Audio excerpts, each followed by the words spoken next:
За ингээд энэ чинь төсвийн төсөөл явж байна. Эх оны төсвөө яаж бид нар зарцуулах уу? Яаж ажиллаа хийх үү? Эннийхээ дагуу бид нар энэ засгийн газар 10 сарын одоо 2-ын хүртэл төсвөө тодорхой хэмжээнд багслаад оруулж ирэх ёстой. Тэгээ энэ дээр одоо их хурлын гишүүд яг тэр одоо орон нутгад ажиллаж байгаа тэр дүүрэгтэй ажиллаж байгаа тэр их хурлын гишүүд өөрсдөө тулгамж байгаа тэр одоо асуудал болон улс орны нийгмийн асуудлыг бүгдийн одоо эдийн засгийн асуудлыг бүгдийн шийдвэрлэх ийм асуудал хилцэж байна. Гэтэл ерөнхий сайд алга байна. Тэргүүн шадар сайд алга байна. Шадар сайд алга байна. Бас нэг шадар сайд алга байна.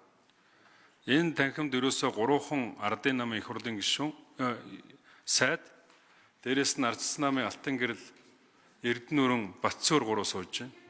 Тийм учраас энэ одоо намын сайд байна. За ингээд 7хан сайд байна. Тийм учраас яг энэ одоо хилцүүлэг бол үр дүнтэй болж чадахгүй. Энэ их хурлын гишүүдийн хүссэн тэр асуултанд хариулж чадахгүй. Бид нар энэ засаг төр одоо янз янзын болж байгаа Монгол Ардын нам баг хурлаараа асуудал шийдсэн багт. Энэ чинь бол намын чил асуудал. Өнөөдөр засаг бол хэвийн үргэлжлээд явж байгаа. Их хурлаар засаг огцрох тухай асуудал орж ирээгүй. Ерөнхий сайд огцрох тухай асуудал орж ирээгүй. Тийм учраас энэ хилцүүлэг бол маш үр дүнгүй болох юм байна. Тийм учраас энэ хилцүүлгийг хойшлуулах гормын санал гаргаж. Санал хураалж өгнө.